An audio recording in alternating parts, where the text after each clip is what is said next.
తెలుగు వైభవాన్ని ప్రపంచానికి చాటేలా భావితరాలకు అందించేలా అమరావతిని అభివృద్ధి చేయాలని ముఖ్యమంత్రి నారా చంద్రబాబు నాయుడు స్పష్టం చేశారు. రాజధానిలో సెల్ఫ్ ఫైనాన్స్ ప్రాజెక్టులను చేపట్టేలా అధికారులు దృష్టి సారించాలని ఆదేశించారు. పోలవరం ప్రాజెక్టుతో పాటు రాయలసీమ, ఉత్తరాంధ్ర ప్రాంతాల ఇరిగేషన్ ప్రాజెక్టులను క్రమపద్ధతిలో పూర్తి చేసేలా ప్రభుత్వం యాక్షన్ ప్లాన్ సిద్ధం చేసుకుందని మంత్రి నిమ్మల రామానాయుడు తెలిపారు. ప్రాజెక్టుల నిర్మాణ నాణ్యత విషయంలో ఎలాంటి రాజీ పడకూడదని ముఖ్యమంత్రి చంద్రబాబు ఆదేశించారని చెప్పారు. ముత్యాలంపాడు షిరిడి సాయిబాబా మందిరం స్థాపించి 38 వసంతాలు పూర్తి చేసుకున్న సందర్భంగా 1008 కళాశాలతో నిర్వహించిన ప్రత్యేక పూజా కార్యక్రమాలు అంగరంగ వైభవంగా నిర్వహించారు. ప్రత్యేక పూజా కార్యక్రమంలో ఎమ్మెల్యే బోండా ఉమ పాల్గొన్నారు. ముత్యాలంపాడులో సాయినాథ్ దేవాలయం ఈ ప్రాంతంలో ఎంతో ప్రసిద్ధి చెందిందని, ఆలయ అభివృద్ధికి తన వంతు సహకారం అందిస్తున్నానని చెప్పారు.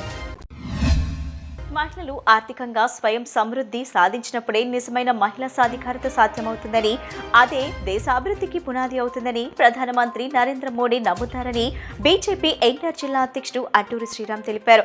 మహిళలకు సమాజంలోని అన్ని రంగాల్లో సమాన అవకాశాలు కల్పించాలనే లక్ష్యంతో కేంద్ర ప్రభుత్వం అనేక కార్యక్రమాలు అమలు చేస్తుందన్నారు. ముఖ్యంగా మహిళలకు 50% రిజర్వేషన్లు కల్పించే దిశగా ప్రధాని నరేంద్ర మోడీ ప్రభుత్వం కీలక నిర్ణయాలు తీసుకుంటూ మహిళా సాధికారతకు ప్రాధాన్యత ఇస్తుందని చెప్పారు.